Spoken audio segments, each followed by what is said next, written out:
souvenirs are shaking. The crime stories are shaking. The cargo is shaking. Los Angeles is shaking. The presidential election is shaking. I don't know who's shaking, Lil Yachty or Caribou. I'm going to catch everybody up in 2 seconds since everybody's here. Okay, everybody's on live. I'm about to retell the story. Everybody's here. So I got hacked, everybody. We're here. We're on all the lives. Follow me on Twitch. Everybody hate Krissy. Follow me on YouTube. Everybody hate Krissy. Follow me on TikTok. Everybody hate Krissy. I'm telling the story of me getting hacked. So everybody stay tuned. So I got hacked. They hacked my Facebook page, my Meta Business Suites. They stole all of my money. This is my livelihood. So my life, I pray that it does not change drastically for the worse. Okay. What they've done is they've completely got into my page and affected my money. And there's a lot going on, you feel me, that I want to be able to talk to y'all about. So, you know, that's what's going on with me. But hopefully, if you know anybody at Meta, tell them to call me. But we're going to talk about tonight's conversation. That's what you guys want to talk about. I'll tell the hacker story at the end. Let's talk about tonight's conversation. So, tonight's conversation is a show ran by Ace Metaphor. Ace Metaphor is a guy from Dayton, Ohio, right? And back in my day, baby, he was kind of lame, okay? Nice guy, beautiful gowns. He was sweet to everybody, but he was kind of lame. So with him being kind of lame, that means that he's got a certain level of power now. And that certain level of power, thank you, the people are talking about my money. They got a certain level of power now, and he's kind of, you know, used that power against the people that he's worked with. So there's a bunch of people from my city in Dayton, Ohio that he's worked with that they have their money is being affected. They've been fired. A bunch of stuff is going on, and I'm going to explain all that to you guys. Okay. So there's something called pixel data, right? And pixel data is when, and he was the ad manager for a lady and he stole from her. So when you have pixel data, what ends up happening is you're able to, so say I have a business, right? I can use somebody else's pixel data, then go in, take their pixel data, and then I can use their followers, their revenue, like the traction that they're getting, and use it for myself. And that's what he ended up doing to this beauty brand in my city called Arcani Cool Care. This lady's name is Jerica. She's made millions and millions and millions of dollars. This Black lady. And everybody knows her. She's known for something called the Rub Challenge. Now, the Rub Challenge in Arcani Cool Care is you put it on your edges and they don't move. This was going viral like 2018, 2019, 2020, right? Everybody was using it. So, you know, this was a big deal. Well, she hired Ace Metaphor from tonight's conversation on her as her ad manager. She said not only was he aggressive with her, he stole from her and Keita Rose. So they said what he would do is he would take their traction. Because Keita Rose, if y'all know anything about her, she gets a lot of traction. Everybody follows her pages. I remember I was getting my hair done in Chicago, and the girl was watching her Love After Lockup reviews. And I was like, oh my gosh, she's from my city. Now, I remember Keita, and Keita is just how she is in real life. She's very, very, very, she's kind of boisterous. You know what I mean? The girl's kind of loud. And the way that she is online is exactly how she is in person. So I remember, like, I'm already a loud girl, and I tend to kick it with other quiet girls, okay? Not that I want to be the loudest in the room, but her personality is amazing for television. She's born or made for television. So he ended up, you know, they're into it, and he's posting a lot of tea. He's spilling a lot of tea, and he's saying what's really going on there. You know what I mean? What's really going on with them. And it's interesting because so basically with that pixel data, he went in their systems and stole their like customers. He would link onto their customers. Who are we talking about? When we're talking about Keita Rose in tonight's conversation, then we're going to talk about Jeezy and Jeannie Mai. That's the tea was going on. So basically with that, Ace Metaphor, that is, you know, in trouble. They're saying that he abuses his people. Now, on tonight's conversation, if you guys have seen it, is Trip Fontaine. Trip Fontaine is no longer in tonight's conversation. the card game that people, because this card game at first, my cousin used to be on it. Okay. Now, my cousin directly, let me know that he brought up Ace Metaphor's girlfriend and then he got kicked off. Okay. These are my nails. Yes. And so thank you, Chuko. And so he got directly kicked off when he showed the girlfriend. The girlfriend that he was with ended up breaking up with him because it was just too much. Now, why did the lady from Arcani Coil Care, the Jericho girl, end up telling me that she got in trouble with him when she brought up the girlfriend too? He did not like that when people bring up the fact that he's in a relationship. But they're like, you're running a relationship podcast. Why are you not allowed to bring up your relationship? That's awkward. That's weird. Well, the girlfriend, the lady who he was dating, she's low to the ground. I'm not necessarily going to expose her. But yes, I know everybody because I kind of grew up with them. Like, not grew up with them in the house, but I remember we was at this club called the Fox 2, and what he used to throw was like singers events. So people would come sing and they would get money for singing and stuff like that. And he would like host those. And they were poetry nights and they were jazz nights. And it was all types of nights down to that club. And it expanded to the card game. Now, this is somebody who Keita Rose has said has made $500,000 a show, and he's not paying his people. And let's talk about that. This is Tony Nails off tonight's conversation, who we're talking about. They're saying he doesn't pay his people, and it's not just women that are saying they're being financially abused, it's the men too. So he's not paying his people, he's pocketing all the money, and he's kind of telling them how rich he is. I'm about to buy this, and I'm on vacation, and I'm super duper rich, and I got it popping. And with him getting it popping, the people that work for him are like, we're not getting it popping. We're not making the money that we're supposed to be making. So people are looking at their pockets and it's not adding up. They're also not getting the traction, you feel me, that they should be getting, because Trip Fontaine and Keita Rose. Now, Keita Rose, she's kind of able to have her own traction. Trip Fontaine, I've seen only a lot of his stuff reposted through tonight's conversation. And he said they're not tagging him. They're not tagging him. They're not giving him the recognition he deserves. So he's making all this traction, no revenue. What is that? Y'all see my face everywhere. And for what? You know what I mean? Nobody's saying anything to me about why my face is everywhere. Now, the Jericho lady, he also showed out at meetings for her. Let's see. Damn Diamond said he did the marketing for Arcani Edge Control. And she said the same thing. Greedy narcissist. Yeah. Let me tell the story with her. So she said they had board meetings, right? And she said that on the back end of these board meetings, he was cutting up. He was embarrassing her down to the board meeting. And it made her have to fire him. And then he ended up somehow messing with her business on the back end. Stealing a lot of her, her pixel data. And then a lot was going on with Arcani Coil. See, Arcani Coil Care, they're supposed to be in Target. They're supposed to be in the right age. What she's doing is she's trying to create kind of a grassroots forever situation. So the people that work in her company, that work in her factory, they can eat forever. Because I'm like, okay, that's what people do. Excuse me, I'm taking off my splint. I broke my ankle, or I sprained my ankle. What people do is they have these small businesses, they sell them to the big businesses, right? She didn't do that because she wants her small people that work in her factory to be able to eat, because now it's coming out of Target's factory. Now it's coming out of the bigwigs factory. You don't need those small players anymore. Yeah, he was parking in the marketing money. But here's the thing about them saying about the Kitty Rose girl too. Let's talk about that.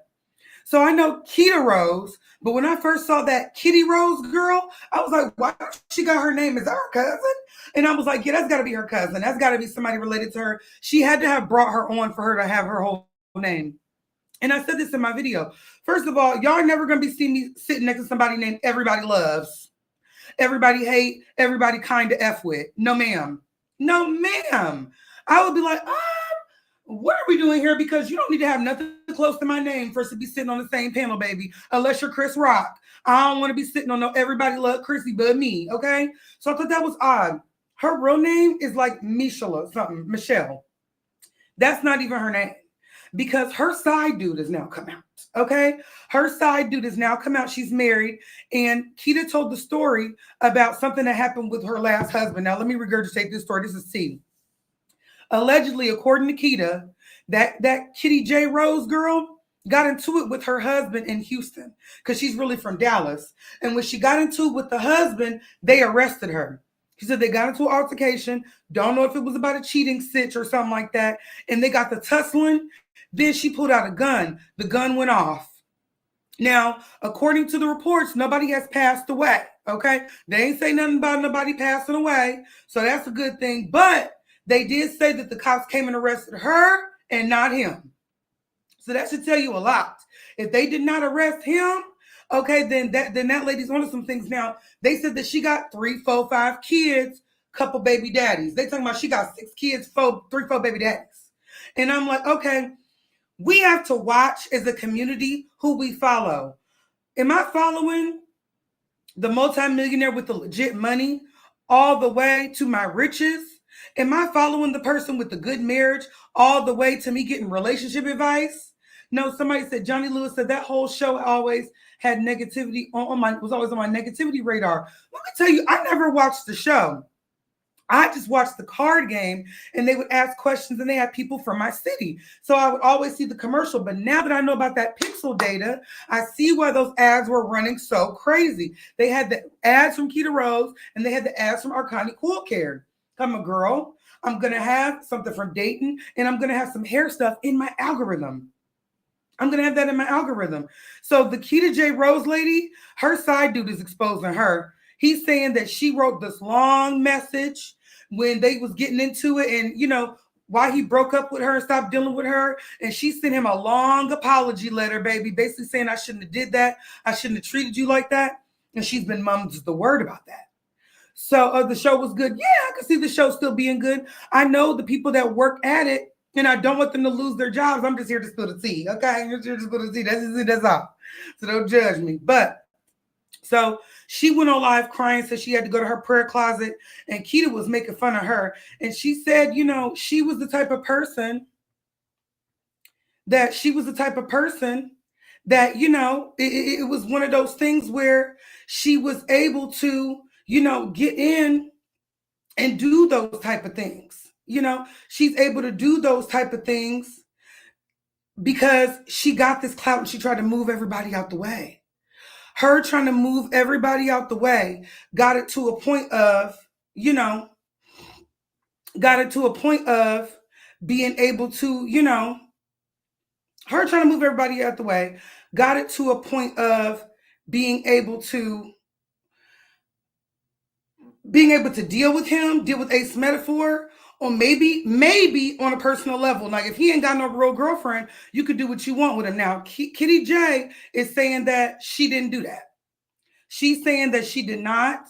She's saying she was not that type, and she was not doing that, and she was not dealing with him in that way, which could or could not be true because they saying she has a husband today. But when you deal with a man like that, you know what I mean? It's one of them things where you could, you know, you could be doing what you got to do in the back end to make sure your money is secure. You know what I mean? Okay, so real quick, we're going to pivot. We're going to take a quick pivot and we're going to go and we're going to talk about the Jeannie Mai and the Jeezy situation. Now, Jeannie Mai and Jeezy, this is a mess because they're saying that Jeannie Mai has called the police on Jeezy. Now, let me give you the backdrop to Jeannie and Jeezy. Jeannie and Jeezy, you know what I mean? He was engaged to his not first baby mama. He was engaged to his Ethiopian baby mama, East African. She's the mother of his daughter because he has a son. The son is by a black lady that used to work with Jeezy, right? So now he's working with the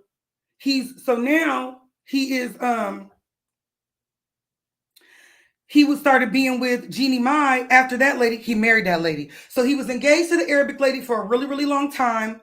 He's engaged to the Arabic lady, never marries her. And, you know, they got this life together. They were engaged for a minute. And I feel like he was only engaged to Jeannie Mai for like just like 2 years. And then they immediately got together. Now, here's the article. So we're going to see what she says. In Touch says Jeannie Mai showed up to the ex-husband Jeannie's house to collect boxes of personal items from the home they once shared, and she called the police after she was refused entry. Now, what's interesting about this, before I continue to go on, when they first broke up, Jeezy filed for divorce first. And do you remember that Jeannie Mai came on when he had that book release, and it was her on live, and they was praying for the dad? They praying for the dad, and they, doing all the prayers or whatever. And yeah, so they, she didn't know that he was done with her. So she forced the marriage. I don't know if she forced the marriage. I think he might have thought it was a good idea. He might have been thinking Asian lady submissive, but I watched The Real. So let's bring it all the way back there before we go into the divorce. On The Real, when she was married to that white man, Jeannie used to disrespect that white man. She used to disrespect the mess out of him. What was his name? He was so sweet. She was so rude to him. It was a time that he had gotten sick, and he had gotten real sick, and she was like kind of acting like he was being a baby. Like he's being a baby. He's da-da-da-da-da. And she called him a Mitch, like a male snitch. Freddie. Yes, she was being mean to Freddie. And she was like, if you're acting so sick, you're acting so helpless, go call your mom. And I remember on the show, he said something that changed me forever. He said, wow, it's crazy that like I got something to the mind of, it's crazy that I have a wife. I have a full-blown wife, and I have to call my mom for some comfort when I'm sick. So when he moved on to that white lady, I know he was like breath of fresh air. She actually wants to have a baby, and I'm sure she brings me a daggone bowl of soup when I'm not okay. Okay? So this is just some really, really, really like sad stuff. But that showed me, y'all thinking like, submissive Asian lady. Y'all think she's giving very much Karrueche Tran. She's giving Dragon Lady, and she told y'all that. She showed y'all that in her last marriage. My girl is a Dragon Lady. She's in there kind of cussing the dude out. Jeezy's a hood dude. He's not going for that. He's not going for nobody cussing him out. He's going to either bump or get close to choking you out. So he's got too much to lose, so he's just going to skate. He's going to skate. He's going to be like, hey, what I'm going to do is I'm going to go ahead and, yes, somebody's twin _ 1124 said, honey, Jeannie is Oakland Vietnamese, which is way different. Yeah, I used to live in the Bay Area. And so I know that is way different. That's harder, bigger, faster, stronger is what it is, okay? And so it's a lot more ghetto. She's to do nails in the garage. Like, this is somebody who will fight a dude. You know what I mean? But Jeezy ain't going for that. He thought he was getting the lady on The Real. And he's like, she's soft, she's a talk show host, she works in fashion, she's not going to be yelling too much, anything, she's going to be sweet as pie. And that lady was probably going off in her language when she felt like it, and Jeezy wasn't going for it. And by the time, and I think that she thought, okay, a black man, he's going to be able to handle my fire. That's not how that works. That's not how that works. A black man, when he thinks that you're supposed to be in a submissive role, is kind of going to want you to be a little bit more meek and mild, especially if you're from another race. He is not going to be expecting you to go off, because in their minds, they're like, I might as well have a black girl. They're like, I might as well have a black girl. You're going to be doing all that hooting and hollering. You might as well be able to make a little greens, a little fried chicken, a little collard greens, a little yams, a little slice of ham. And my girl can't do it. She's really Vietnamese. My girl is in there full bok choy. Okay, she is not about to, no, she's not with none of that. So that's what I'm saying. She played the role just to get the ring. Absolutely. And I really, truly think that she thought that he could handle her fire. And I think that he thought that she was going to be meek and mild. Neither were true. And that's why you really have to create a friendship and get deep with somebody and really get to know somebody when you get to that level. When you get to that level. So what was going on with that was really, really deep. And she was able to, get in. So let me tell you. So let's continue to read the article. According to the court documents obtained by In Touch, 46-year-old Jeannie said the drama with Jeezy started back in November 2024. Now, y'all would have to tell me when they got divorced. The exes initially settled the divorce in June 2024. Okay. So they got divorced before the summer, in the spring, and then it ended up going longer. A couple of months later, Jeannie said she had items that she needed to pick up from Jeezy's home in Georgia. And it said Jeezy's real name, Jay Jenkins, said that he placed Jeannie's property, which included her Emmy and other trophies, photos and handbags and shoes and items in boxes.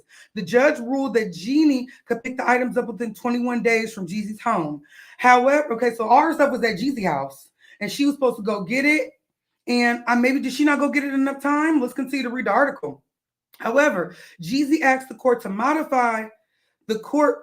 Jeezy asked the court to modify the court due to him not feeling safe with Jeannie roaming around his house. Okay, so remember I told y'all my girl's a little aggressive, so he probably felt like she was finna do something to him, wrecking there, very much like I'm breaking everything, I'm bleaching all the stuff. I don't know if Jeannie's like that. She wasn't giving that with Freddie. She was giving aggressive, but she wasn't burning the house down, but she could be. She could be. And so Jeezy's lawyer said that the musician was perfectly fine with Jeannie coming to his residence to retrieve her personal property. And that's another thing about them living together that was an issue for Jeannie and Jeezy. She, one thing about people that are not necessarily American based, a lot of foreign families believe in multi-generational homes. The mama lived there, the aunt lived there, the uncle lived there. And that doesn't even go to like a race thing. That could go to cultural, because a lot of West Indians do it. The granny might live in a house part upstairs, the mama connected to the middle, and the kids somewhere, Africans do it. So she moved everybody in. Jeezy didn't like that. He moved everybody into his house. So he's like, your cousin, sister, brother, mama, aunt, everybody can't be here. And she's like, what you mean? That's what we do. Like, we all stay here. You about to take care of all of us. Bill's on you, right? Light bill on you. And Jeezy, see, it's such a tongue twister. Jeezy was not going for that. He wasn't going for that, y'all. That was too much. That was too much for him. So let's continue to read. The rapper said that he had legitimate concerns about Jeannie being able to walk through the whole house. Jeezy does not feel safe having Jeannie in his home, given Jeannie's history of attempting to destroy Jeezy's career with misleading information. Okay, Jeezy would have no way of knowing if Jeannie is planting listening devices or cameras in his home. Now that I could see her doing. Do you remember at one point in Jeannie and Jeezy's relationship, she was trying to say that he had guns everywhere. And that was a point of contention in the court documents, that he had arsenal everywhere. And it was just given like, this is somebody that needs protection. Because you remember, one of the main things that came out of the Jeezy and Gucci Man beef was Jeezy, I'm going to start saying Young Jeezy because it's a tongue twister. Young Jeezy lost one of his friends. One of his friends' lives was lost behind that. And it was at the hands of Gucci Man. And Gucci was able to plead like self-defense. So this is somebody, who was really in the streets. They called him the snowman. And so with that, you're going to form some enemies over the years. Excuse me. He used to roll with Big Meech and them, BMF and them. Wild, crazy times. He don't know who won his head.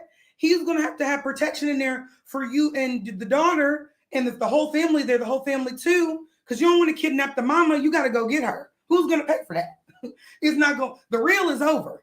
You know what I mean? Whatever money Jeannie got, I hope she saved it, because I ain't seen her on TV in a minute outside the drama.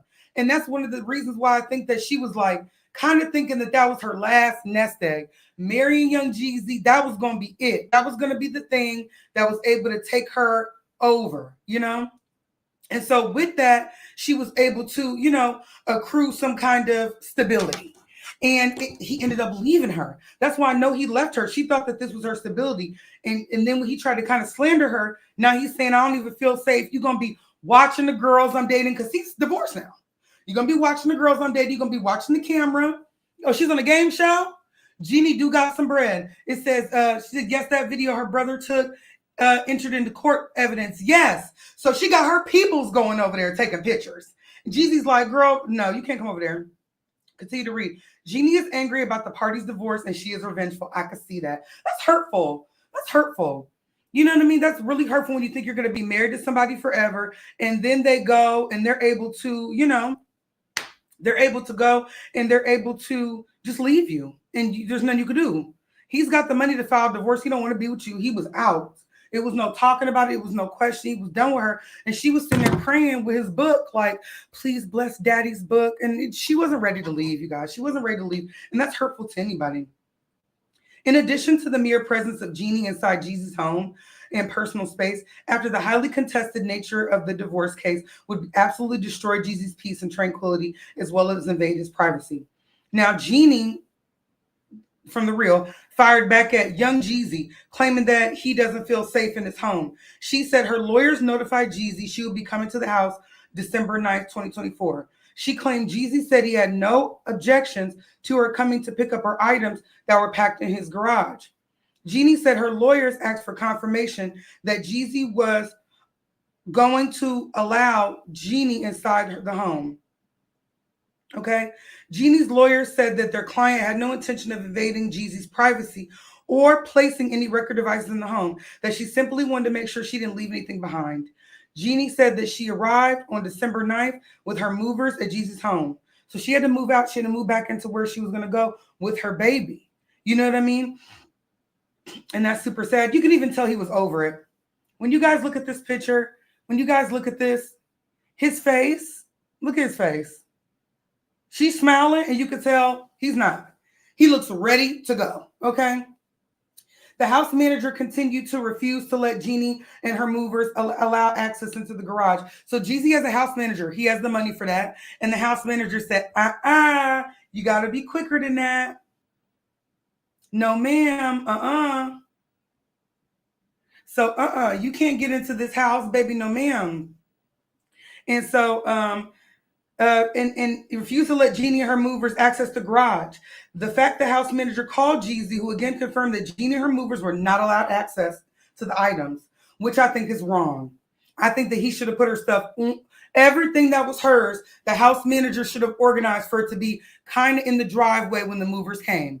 Push all this stuff out so it's no discrepancy. You're not inside the home in the garage seeing who's coming in and out. It's all out. Okay, she's here. Okay, we got our movers, our house manager set up. Y'all push everything to where she can get it from the curb. That's how it should have been handled. Disregard the court order. And it says, in the fact that the house manager called Jeezy, who again confirmed that Jeannie and her movers were not to access her items, disregarding the court order entirely. At this time, Jeannie called the Atlanta Police Department. She called the police. She called the police to get her stuff. And said who came to the property to gather a report on Jeannie's denial of access. Jeannie is always the consummate professional, the lawyer wrote. The police were not called to make a scene, but to report that the court order was being violated. That makes sense. Now, I used to watch The Real, but I also used to watch The View.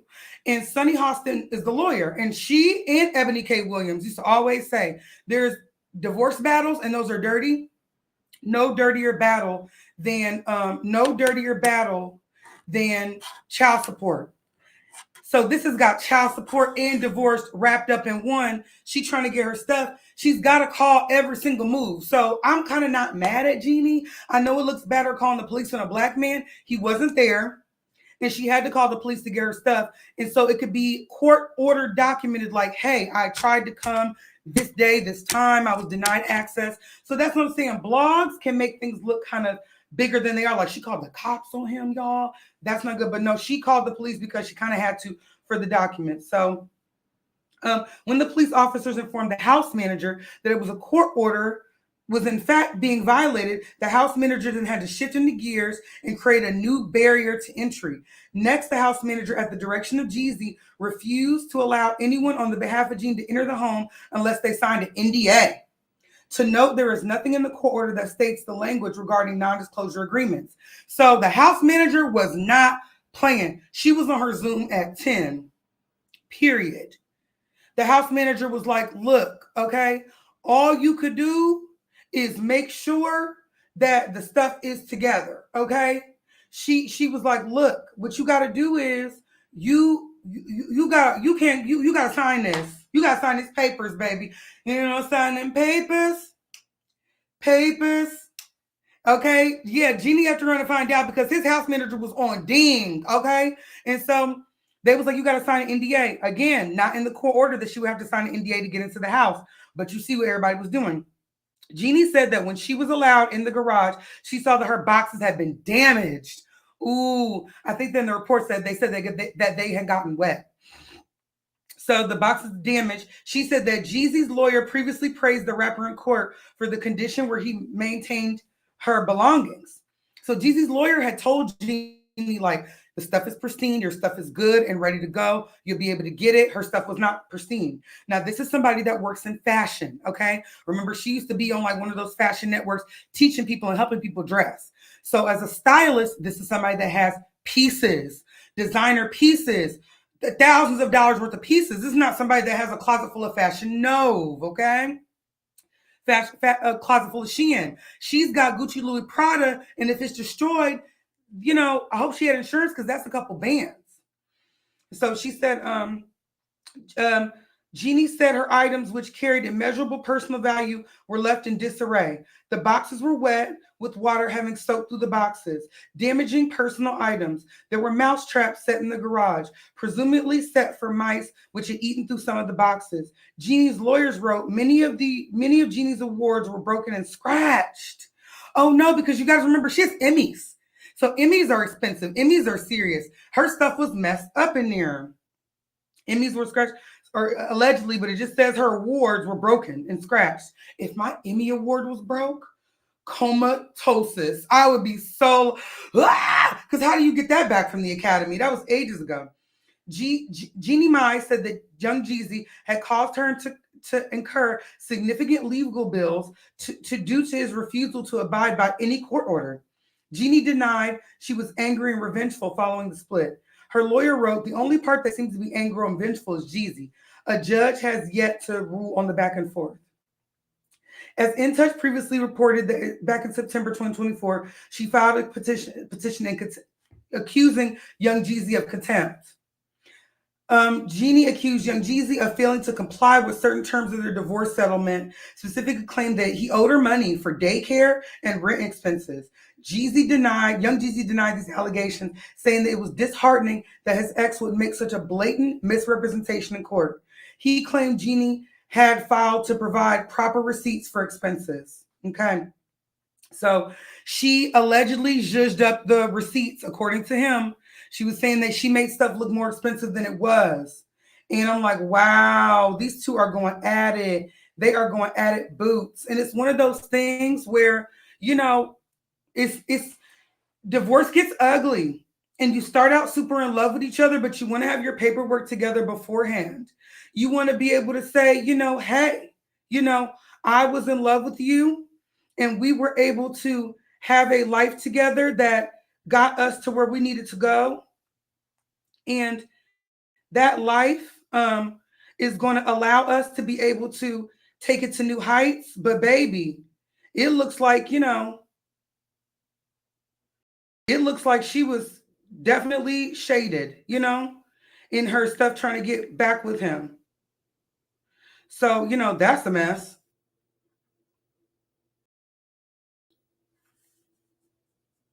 She's trying to get her stuff back. That's the fool. So, right now I'm going back in and I'm logging in so I could look at the rest of the news articles because y'all told me y'all had a lot of stuff y'all wanted me to talk about. And we're going to get to all of it. Okay. So I'm in. It looks like Kita is on the Zoom at 10. This rant. It looks like she already talked. Yep. Okay, so something else about the Ace Metaphor situation. He's spilling tea, and I'm about to give y'all some tea from his close friends. Ooh. So this is tea from his close friends. So this is Ace Metaphor's close friends going back to that Keita Rose situation. He's spilling tea. The internet should be wild sometimes. People believe anything. The messier, the better. But truthfully, I've benefited from that at times. He's benefited from the messiness. At least he's admitting that. So I can't be that mad, I guess. But I'm good though, y'all. If this come with this ish, I'm just handling things through the proper channels. So that's why you haven't seen a response. Trust and counsel. I got effing discipline. So I'm like, that's T. He plans on probably going through the proper channels as far as like legally. legally getting everything together. And that's scary for the people that got that going on, baby. Okay. Um, yeah, that's a scary sight. They're gonna have to battle that out in court. And it's one of those things where when you're first working with somebody, you never know how big you're gonna be. So you say, we started here and we started at the Fox 2 and we started on this small platform at this small place, and then you blow up and they owe you money. So you have to make sure that when you're doing business with somebody, take the feelings out. Don't be having no feelings in no business. Don't be going in there and saying, oh, you're my friend and I'm down for you and we're going to build this together. BS, no, ma'am. No, ma'am, we're not doing that. Okay. Once this is business, we got money involved, then we're no longer friends. I'm going to go into that boardroom like we are not cool. We're not cool at all. Hey, I'm so sorry. No, you cannot use my merch to do nothing. Hey, I'm so sorry. This cannot be covered. I'm going to be hard on you. And I need y'all to know through my entire career, I'm always going to move like that. They're going to be like, she is kind of a hard, yeah. Okay. The real Nicki Minaj of it all. You got to go in there and be like, no, you can't be like, that's my friend, F it. And Keita Rose was like, oh, F it. F it, I'm just going to let them do whatever with my merch. No, ma'am. No, ma'am. So there's a lot, there's a lot going on. Okay, so I'm seeing right here, it says something about 8 hours ago, all the presidential stuff. We're going to touch on it and then we're going to go because it's dark, It says the administration directs the CDC and the FDA to halt all public health updates until further notice. Now that's very interesting because what does that mean for us? What the heck does that mean for us? So the neighborhood talks got it. It's extremely dark. So let's read what they said. She said in the first couple hours, he revoked the people at the border. And okay, so let's see what it says. Oh, according to CNN. So let's really read this. According to CNN, the administration has directed the federal health agencies to pause external communications, such as regular scientific reports, updates to websites, and health advisories. People within the agencies claimed that the direction came without warning and they had no time to prepare for the halting. Didn't see that coming either. All the stuff at the border, we kind of saw coming. All the stuff with the LGBTQIA community, saw that coming. Did I see the stuff coming with him making it so you're able kind of to discriminate down to the job? You can discriminate against race and gender and stuff. I saw that coming because remember Walmart and Meta, they changed their discrimination clauses. So once they did that, I was like, I'm sure he's going to uphold that once we get in. So they had no time for the halting. In the memo to the agencies, Acting Health Secretary Dr. Dorothy Fink provided additional details for the directive. The memo states that the CDC and the FDA employees must have everything viewed by a presidential appointee before releasing it to the public. So that gets sticky because they can kind of lie. They don't have to tell the truth now. So say there's another schlamdemia. There's another schlamdemic, right? And everything's going down. The FDA and the CDC is releasing certain things directly to the public. Now they can't do that. They got to go through an administrative person for the president, and they could just say whatever. I think that means IA. I think it means intersexual and asex. Yep, intersexual and asexual, which are genders and stuff like that. So, and when you're intersex, I forgot what that means. When you're asexual, you are not attracted to anybody in that way. You are like or is it you're attracted to everybody? Something like that. Like one means you're attracted to everything, turn you on, nothing turn you on. Okay, so let's continue to read. The memo to the agencies of the Acting Health Secretary Dorothy Fink provided the details. Everything must be viewed by a presidential appointee before releasing it to the public. This includes regulations, guidances, notices, social media, website, and press releases. They can't drop nothing without it being checked first. So that's kind of a totalitarian, a total government takeover. That's what it really is. Totalitarian government, totalitarian. A totalitarian government, which means they ain't gotta tell you nothing. It's almost a sprinkle of a dictatorship where we ain't gotta do nothing. If it goes through the government, we say it first and we can say whatever. Who gonna check me, boo? That's what it very much gives. They were also instructed not to participate in any public speaking engagements without approval and to coordinate with the presidential employees before discussing an official correspondence to the members of Congress or government. This is expected to go in effect February 1st. So we got a few days. So if anything happens, I'm talking about another slamdemia, they can't say nothing. They can't do no press releases, no social media, no nothing. And if it's real bad, they actually can't even they can't run to the internet because that's social media, and they can't run to a press conference. They just go on press conference and Dr. Fauci or whoever to be able to say whatever they want to say. Not now, baby. Now you got to go through a government appointee. They are not playing. It says CNN spoke with multiple sources within the agency, and a lot of people are reportedly fearful of their jobs, especially down to the CDC and the FDA. Those are jobs that people can have for the rest of their lives. You know what I mean? You're down there to the science and you became a biologist or a botanist or whatever to see why there's listeria in the pancakes, or why there's E. coli in the chicken nuggets. Now they don't got to release none of that information. So we could just be having a recall, I think, and nobody would know. That's very, very, very dangerous. That's very dangerous. And it's kind of scary. Okay. And that civil rights order that he just revoked, let's read it. The executive order, let's read it. He just revoked that. And that's the one when he said the race and discrimination. Let's read the executive order. It says, Executive Order 11246. On September 24th, 1965, President Lyndon B. Johnson issued Executive Order 11246, prohibiting employment discrimination based on race, color, religion, and national origin by those organizations receiving federal contracts and subcontracts. In 1967, President Johnson amended the order to include male or female is what I'm going to call. I'm not going to say the word male or female on the list of attributes. An executive order, so you can't discriminate if they're male or female if you to work anywhere or be anywhere is what they're saying. The executive order also requires federal contractors to take affirmative action to promote the full realization of equal opportunity for women and minorities. The Office of Federal Contract Compliance, the OFCCP, so the Office of Federal Contract Compliance Programs under the Department of Labor monitors this requirement for all federal contractors, including all UC campuses, and has developed regulations for which all these contractors adhere. So down to the job, they can let you go for race. They can let you go for anything now, and they don't got to tell you. Before, they couldn't let you go for that, or you would be able to sue. Now, I don't think you'll be able to sue. I don't think you'll be able to sue now. And so it says, deep into this, the order specifically targets hiring practices at the Federal Aviation Administration. Interesting. Very interesting. It says ending special programs that help the disabled get jobs.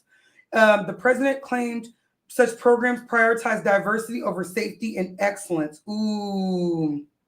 Critics say that the move could harm efforts to create fair opportunities for all, and the new president argues about protecting equal rights for everyone. So yeah, I made this comment before on one of my videos. Sometimes when I go to the grocery store, down to the Kroger's or whatever, it will be someone with Down syndrome.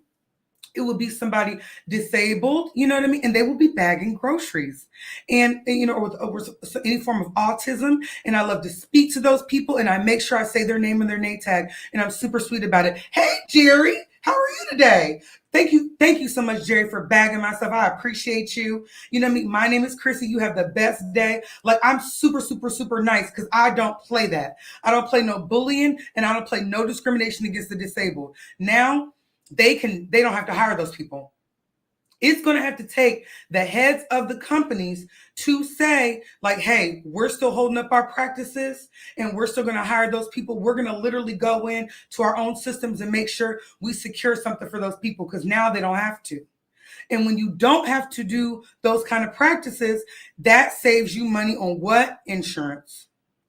You don't got to cover those people. If you don't got to cover the disabled's medical bills, which generally, may be higher than someone who is, what is the proper word? Able-bodied in a sense. I don't want to be ableist. I'm trying to say the proper words here. So, they're going to be like, okay, I'm not going to hire them. I'm going to hire you. You don't got to be covered as much. You're not going to need a doctor's visit or whatever. So, discriminated against those people. That's deep, which is really deep because I always kind of figured that his son Baron allegedly, I always thought that he was on the spectrum. And shout out to Baron. I'm not trying to be funny. I'm being serious. I always thought that he was going to maybe come out and support those people. Maybe be like, hey, son's on the spectrum, maybe allegedly. I kind of want to put something into place where those people are protected. And he did the exact opposite. Yes, Cora Lee said they're considered a liability. So yeah, they're considered a liability. So it's bad. It's bad. We got 4 years of this. It's going to get very, very serious, very, very deep. And, we're even looking at this right here. It's one of those things where now, they're talking about, because he's aligned with Elon Musk, it's going to be a lot of jobs, robotic jobs. And so they got this article right here, Neighborhood Talk. It says a local TV meteorologist delivered a tearful farewell as stations replaced staff with the Weather Channel feed. Wow. So it says in Terre Haute, Indiana, fought back tears during their final broadcast as they announced the end of their roles due to sweeping layoffs across the news industry. Now, I am a news anchor. Shouts to Central State University, where I graduated and got my degree in bachelor in broadcast media, journalism and radio. Excuse me. A lot of people like this were bigger on social media. Those jobs, because I used to work at WHO at Fox. I used to be a board operator at the radio. They paid nothing. I'm telling you right now, it was one of those situations where I got paid $10 an hour and I was on there all night. And so you can't uphold a job like that in this economy. My rent is almost $2,000, $10 an hour, and then groceries at $300. I was not going to be eating. I was not going to be drinking no water. Okay. It definitely wasn't going to be given spring. And so this is sad. And they said they fought back tears as they announced the end of their roles due to sweeping layoffs across the industry. Longtime news anchor Patrice Dayton, nearly 37 years at the station, and chief meteorologist Keith Oport with 40 years of service, informed viewers that the positions are being eliminated as part of nationwide budget cuts. You're going to see more of that. They're going to be able to cut costs if they're creating the robots and then they're making the robots work. America was built off of slavery, okay? What I need y'all to understand is something is always going to revert back to what it was built from. And if it's built from a certain thing, it can only survive off that. It's not going to be able to survive off of everybody being rich and entrepreneurs and thriving. It's going to have to survive off cheap labor, free labor. And this is what they're going to be giving people. We're going to have to get the jobs we can take because our jobs that we had for years. And you know what's sad about this time in our lives? I just knew when I got older, I was going to be a news anchor, and I was going to be like the news anchors in the 90s. Because these people, at the end of the day, I'm 34 years old. These people, 40 years of service, 37 years of service, they're old enough to retire. If they did 40 years of service and he started when he was 30, he's 70 years old and he could sit it out. He could be like, you know what? Okay, I'm about to just dip into my 401k, dip into my retirement. I save. Let me go kick it with the grandkids.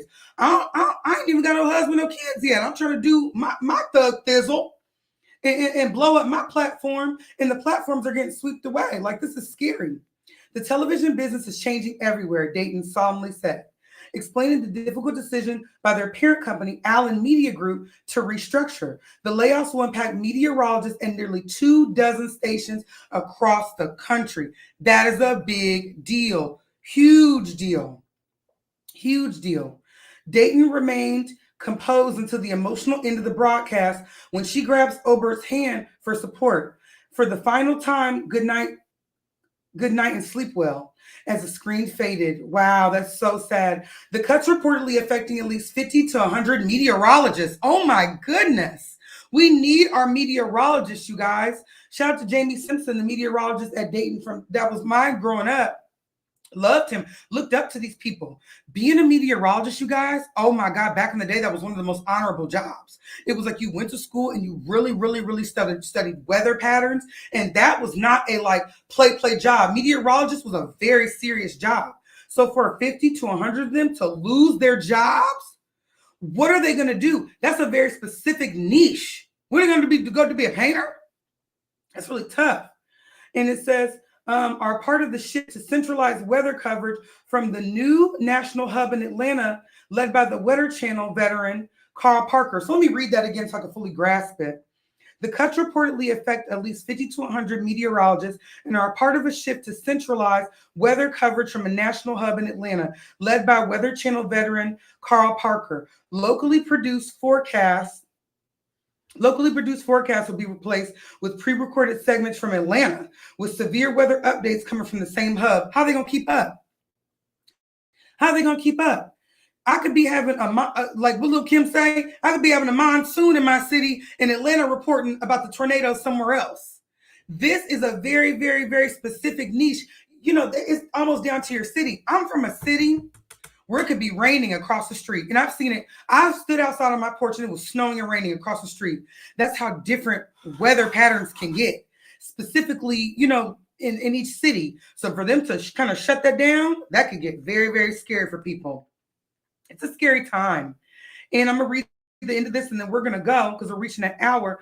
The layoffs follow Allen Media's acquisition of the Weather Channel in 2018. Despite CEO's Byron Allen's ventures to include failed bids for the Denver Broncos and the Paramount Global, this decision has left many loyal local broadcasters in the communities devastated.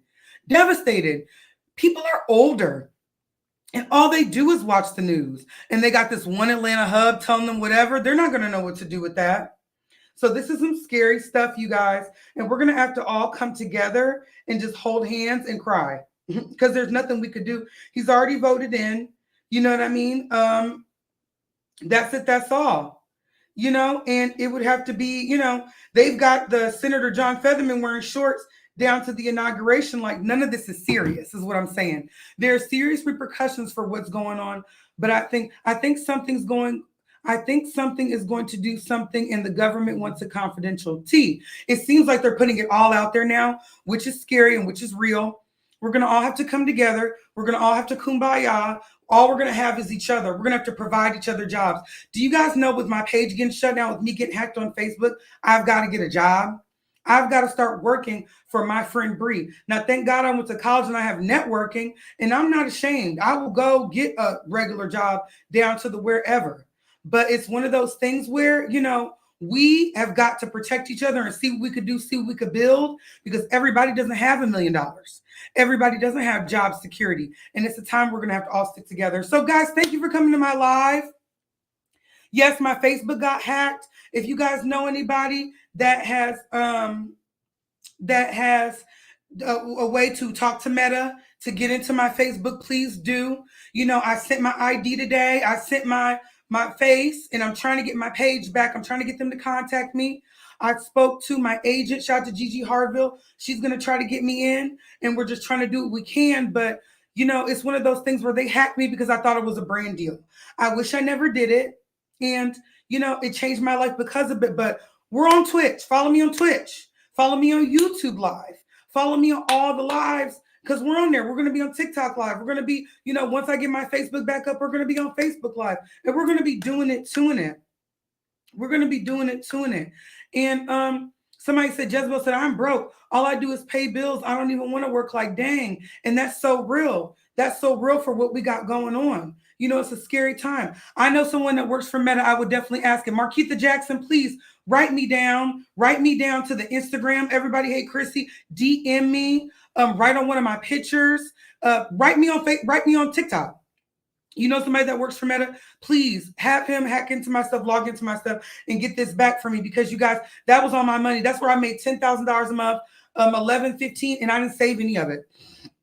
I didn't save not a dime of it. I never thought that it would be over, and my world came crashing down, and now I don't have a lot to show for it. So I'm going to have to make that up. I'm going to have to make it work, but God's going to have me. God's going to make it work, and we're going to be able to do this together. And you guys, just, you know, if you know anybody at Meta, please let them know. Please call them for me. Say, Krissy needs her page back. I need everybody on it. And if you can fix it, it'll change my life, and we're going to be back jumping. We're going to be back jumping. You guys be calling me Wendy Williams, and my prayer is for that. I pray that I get a talk show where they give me $40 million. And I'm going to save my $40 million, and we're going to eat forever. Okay, we're really going to be okay with that 40 mil, okay? Like Don Lemon. So just pray for me. You know what I mean? How could you not save with money like that? I spent it all on my family, and I spent it all on my family. I spent it all on people I cared about. I spent it all on rebuilding. I spent it all on my apartment. I spent it all. You know what I mean? And at the end of the day, it's sick. You know what I mean? I invested into people that I thought was going to be able to recuperate. They haven't been able to recuperate enough time to take care of me. And y'all watching me lose it all and try to regain it all.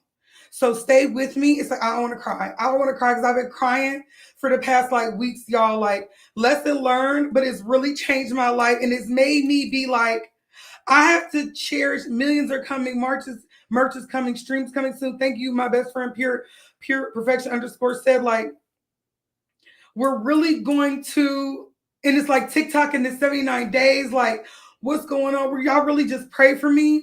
You feel me? Like, I need everybody's prayers. I don't want to cry. It's one of those things where like, I feel like I lost everything, y'all. But I'm going to come on here and I'm going to work and I'm going to give y'all everything I got. I'm not going to give up. I'm not going to take my life. I'm going to do everything I can to rebuild everything I built.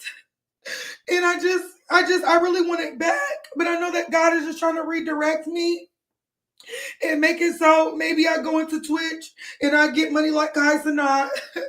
Or maybe I go into YouTube and make money like Funky Don Eva and Lovely T. But it's one of those things where like I feel like my life changed in a day. It just all fell down in a day. And it's like my car's in the shop now. Today I tried to go to my first day at work. My car got in the shop and it literally like I saw my world come crashing down in a day. It's like I'm watching my people in the fires and I'm watching them lose everything. And I'm sitting out there with them and I'm like, I know what it feels to lose everything you built. I had 313,000 people on my business page. Can't even get into my other page right now. I locked myself out. Trying to didn't do your two-step authenticators. Like do them.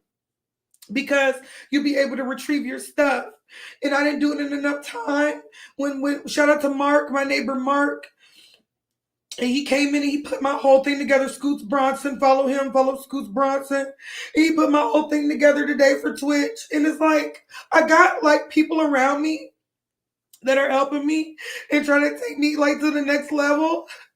But it's like, why is everything crashing down and I'm working to build it up? Like at the same time, I'm sorry I'm crying on live because I'm supposed to come here and I'm supposed to give y'all all I got. I'm supposed to give y'all my most positive energy. But this is like one of those things where it's like, I've been crying for days. I've just been crying for days and I don't want to be like that. I don't want to act like that or whatever, but I just pray that this works out. I'm glad I have a degree. Shout out to Breon. Said she's the only reason why I got a job. Like, I came to work for her today. She said, I love you so much. You got this minor setback. Like, I literally tried to go to my first day of work and my car wasn't working. Like, thank God I have my dad. Like, if I didn't have my dad, I don't know what I would do. It's like, thank you, Dad. Thank you, Mom. And he just always saves my life. And it's like, my dad, now we're getting into my real business. Like, my dad, he saves my whole family. He saves my whole family. So I be feeling like I have to make it. Everything can't be on my dad. You know what I mean? Like, if something breaks down and it's $100,000 in anybody in our family's house, that has to come out of my dad's pocket. He has to save everybody. He's the only one that's touched anything close to $1 million. So it's like, if something break down in my granny house, RP my granny, my dad's got to come out of pocket 60 bands, whatever. Don't nobody else got it. My aunt's a whole doctor. You know what I mean? It is coming out of my dad's pocket. So it's like, I have to make it. I have to make it for my family. You know, my dad is about to be 60. I'm sorry. I can't have everything falling on my old man. Like, that's not fair. You know what I mean? Sorry, y'all. I'm sorry I was crying. I just want to be successful. I just want to make my millions so I can help my family, save my family, and make sure just everybody's okay, like in my life. And I just want them to all be okay. I gave away so I hope that God sees that I'm a giver and I just wasn't, you know what I mean? Because I've taken a lot in my life too. I'm not about to sit here and act perfect. I've taken a lot to get, beg, borrow, steal to get where I had to go too. Even though I got my education, I did what I had to do. You feel me? I'm past that. God saved me. I'm never going to jail, never will. But it's still one of those things where, you know what I mean? I'm rebuilding and I'm not scamming. I'm not stealing from nobody. I'm not got no tricks and getting nothing from no dudes. Like, it's not giving none of that. You know what I mean? It's really giving my hard work, dedication, my blood, sweat, tears every single day. So just thank y'all for coming to my live. I didn't mean to cry. I didn't cry on my first Twitch live. The TikTok, y'all know me. Y'all know me. That's why y'all kind of like, oh my God, are you okay? Because you actually know me and love me. If Facebook was here, they'd be like calling the APB out on me too. If you do want to help me, send in my Cash App. Okay? My Cash App is Everybody Hate Krissy. You want to help me with anything? Send in my Cash App because your girl has got to pay her rent. It's cash sign Everybody Hate Krissy. And I hate to be begging, but you know, my cash thing is going to be scrolling on my Twitch anyway. So y'all going to see it. It's going on my YouTube, turn on my Twitch, you're going to see it. So thank y'all for coming to my thing. I appreciate y'all. I love y'all. And I got hacked and it was a whole story, but we wrapping up this live. Ain't gonna be no more crying on no more lives. We ain't gonna be doing this every single week. My real emotion just came out and it just all became too much. You know what I mean? All became too much. But you guys just pray for me. And I'm gonna pray for you. And I'm gonna be strong and I'm gonna come to y'all with the news. Y'all make sure y'all continue to write me on my page. Y'all continue to write me on my page. And y'all, you know, that's my Cash App. Y'all continue to write me in my DMs and y'all say the news that y'all need me to tell. I'm still going to be doing research. I'm still going to be doing my job. I ain't paid Sally. Sally Mae don't got me on hold 70 bands for nothing. I'm still going to be a journalist. I'm still going to do my job, okay? I'm still going to be here for the people, okay? So yeah, the backdrop is shaking. Yes, my backdrop looks cuter on something on what is this, Twitch? And then it looked deep here. Yes, Uptown Barber. So everybody follow me on Twitch. Follow me on Twitch. It's all Everybody Hate Krissy. Please follow me on Twitch. If you have a Twitch account, if you know somebody that has a Twitch, I just see Uptown Barb just followed me. Y'all follow me. Follow me. Is something going on in my chat over here? Oh my God, there's stuff going on in my chat. You guys are writing me in my chat. Yes. You guys are writing me in my chat on Twitch. Yes, absolutely. Thank you so much. Everybody's writing me down there. Y'all, we're going to be all right. You feel me? What did he say? If God got us, then we going to be all right. Okay, sorry. I had to put the little piece there. But yes, if God got us, then say, Christian girls, don't be sorry. You got it, queen. I got you. Yes, keeps 49. They laughing at me. It's cool. I probably was funny before I started crying, child. I was funny before 9 o'clock. But yeah, they saying what's my Twitch? And this is my Twitch is Everybody Hate Krissy. Everybody Hate Krissy on everything.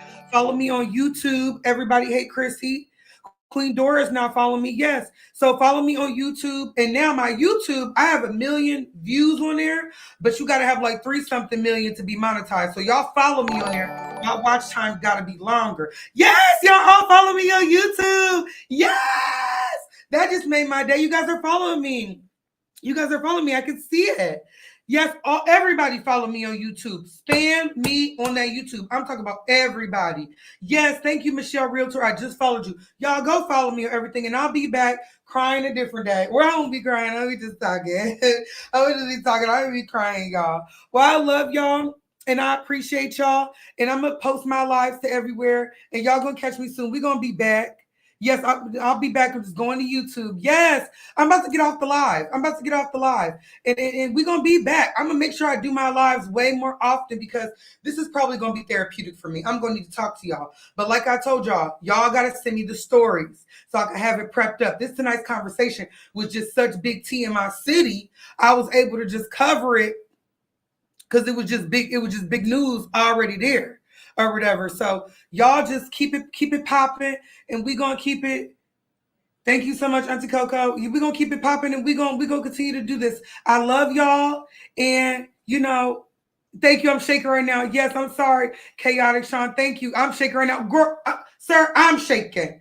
What's the YouTube name? My YouTube name, Everybody Hate Krissy. Y'all know I'm Everybody Hate Krissy on everything. Oh, Booze Boss too. You guys are following me. Thank you guys so much. Ghetto down to the nose. Ain't that ghetto? No, that's ghetto. Yeah, they didn't take my money, but my money, I didn't see it post today. So I hope I get paid. They weren't able to reroute. I can't even go in and see nothing going on now because I don't lock myself out of my personal page. But they said that they might be able to pay me on the 25th. That'll be my last check. That's like 900 something, like 5,000. You feel me? Like that's the last 5,000 I got. My rent is 18. So I'm gonna have to make that stretch. I'm gonna have to make that work. I'm gonna have to rebuild from the ground up with that. Like save every single dollar, penny, everything. Like, oh my God, somebody just sent me $5. You guys, thank you. I'm sorry. I don't know when to start crying again. Cause y'all don't understand. Like this has been like the worst days of my life. This is not a drill, y'all. They really robbed me. And I'm telling y'all, when y'all go in y'all emails, do not.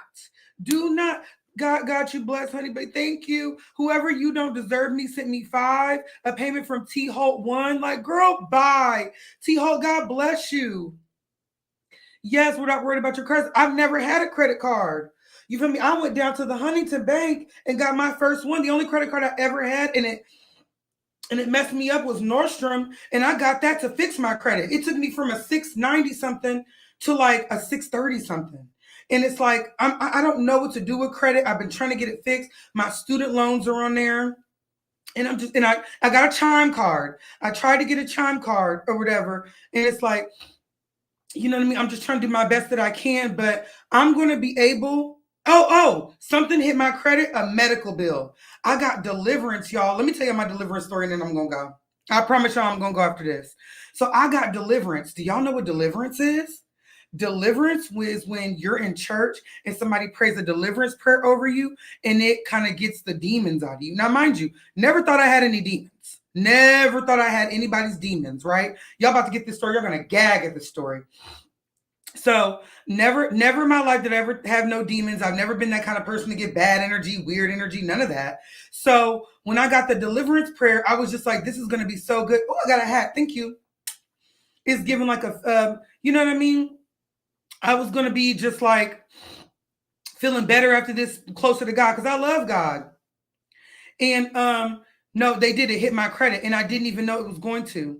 So y'all, I got this deliverance prayer and it broke me down and they prophesized over me. And I went back to my best friend's house, right? Y'all about to get into the story. So I went back to my best friend's house after, and it was her mom that gave me the deliverance prayer.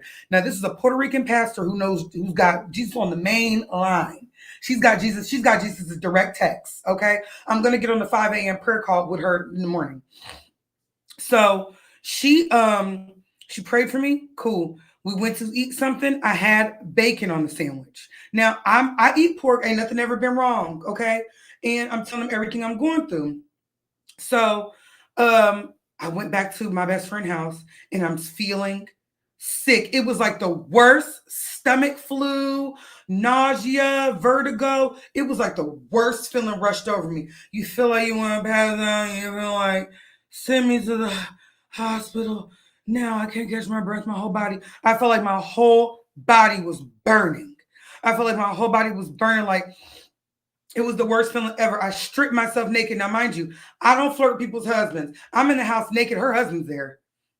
I walked downstairs in just a blanket and I called the ambulance. And that's why I got this fee.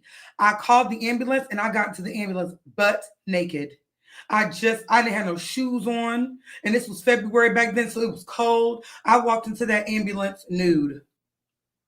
And the man said, he's like, you ain't got no clothes, you got no nothing. I thought that I was going to literally go away. And he said to me, I remember he said this to me. He said, what'd you eat? And I said, I had, a burger or whatever. And he said, pork, swine is unclean.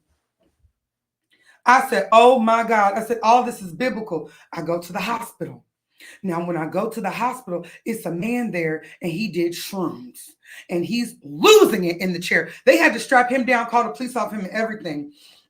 He's threatening people. He's saying that the devil's in him. He's saying all sorts of crazy stuff. And they're strapping him to the chair. And he's trying to rap and do a whole thing. And he's acting so crazy. Now, mind you, I'm laying there laid out.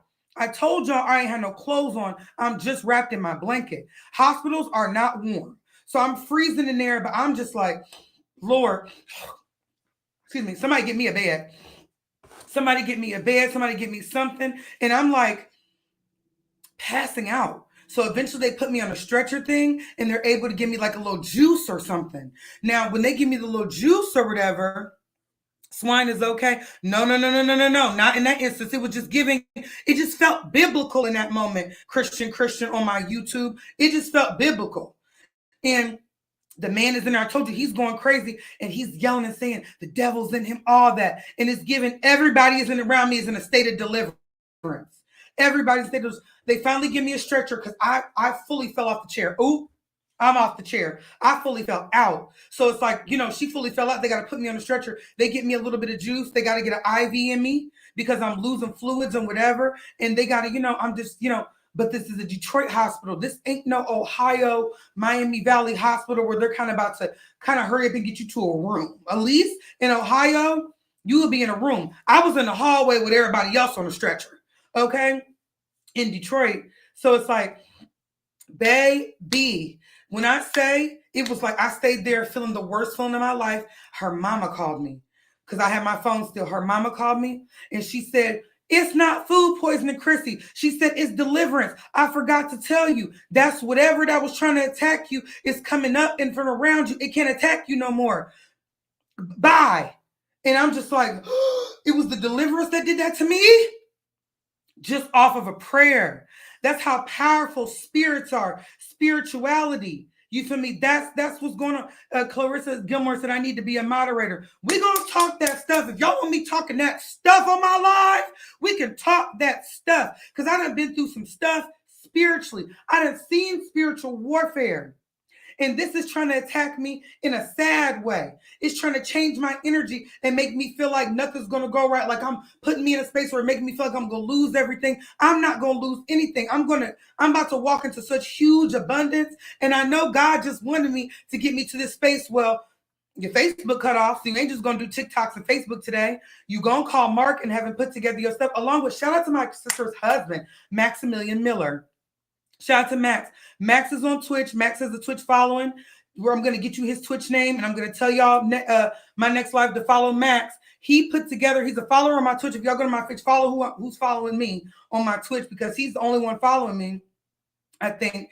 And he put together my Twitch and I don't think I would have did that if I didn't think TikTok was going down. I don't think I would have got, because I could have been doing this all last year, but I didn't know the right people to call. I tried to call people that worked in my apartments. They didn't have it together. So it's just like, someone let her be a mod because someone is attacking me in my comments. Who's attacking me in my comments? What they say? I don't. Took your, just like that, God took you from crying to testimony. In the name. I feel you, but the grace of God will. I don't hear nothing but people but saying good stuff. I don't see anybody's attacking me. Yes, somebody, Kim Mystery said, Kim _ mystery, my body feels so much better now that I let the animals go. I might this year go completely vegan. I wonder what that would do for me. You know what I mean? I'm somebody that also has low iron. So that would be like a doozy in my body. You know what I mean? Having no extra iron pills or nothing like that. And the twin _ 1124 said, you get the most opposition when you're closest to your breakthrough. That's got to be it. Somebody said, ooh, they just got me together. Clarissa Gilmore said, you about to win. And then Miss Dallas said, just love said, ultimately, what made you leave TMZ? I didn't leave TMZ. I asked them to invite me back. That's not something I get paid for. So they got to invite me. I did it every month and I pray that they invite me back. I pray that they give me a full-time job talking on TMZ. I hope it's me, Harvey, and the black guy, and we're all splitting the check in there. I hope we're all doing it. Her hair and her nails, she doing it. You know what I mean? No weapon formed against me shall prosper. Amen. Okay, y'all. So I've been on this live. We're going to get off this live. Don't stress too much. Let the feelings sit in and know that it will all work out. Angeline said, yes. It's all, let it all work out. Let it all work out. I really think it will. I really think that it's all going to work out because I got you guys. I'm going to cry again. Y'all know a girl is half of a lash off. Okay, I'm half of a lash off. Can you finish your story? I would like to hear. What story did you not catch, Ann? It's okay. And go to my YouTube because I'm going to repost this live on my YouTube. Y'all all follow me on YouTube. Then you'll be able to rewatch my lives. It'll be given playback game. So don't worry about it. Thank you, Andrea Love from Columbus, Ohio. Don't worry. It'll be given playback game. Y'all will be able to watch me. It may be a little weird because this is me talking directly to YouTube. Hey, YouTube. This is me talking directly to Twitch. Hey, Twitch. This is me talking directly to TikTok. Hey, TikTok. So everybody's getting me at all angles. We're going to get this figured out. We're going to get this thing figured out of where I could be talking to all y'all at the same time, looking directly at y'all. I probably should have put this right here. You know what I mean? I probably should have put this right here. Let me move it. Let me move it. If I move it right now, will I be okay? Okay, so I can just all look at y'all from one angle. I should have been to that. Well, there we go. We just got my setup together. Look at God. Yes, now you see my whole body. Hey, y'all. We could have, now I could have did this from jump. We learning together. We learning together. You know what I mean? For Stephen's Gourmet Kitchen said, for I know the plans I have for you, plans to prosper and not to harm you, plans to give to you. Amen.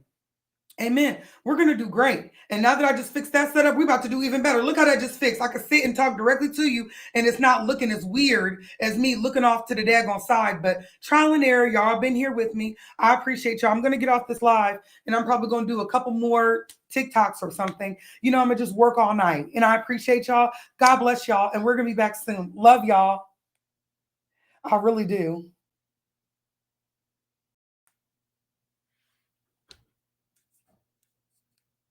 Bye, YouTube. We're ending the stream. And then I'm going to say bye, TikTok. See ya.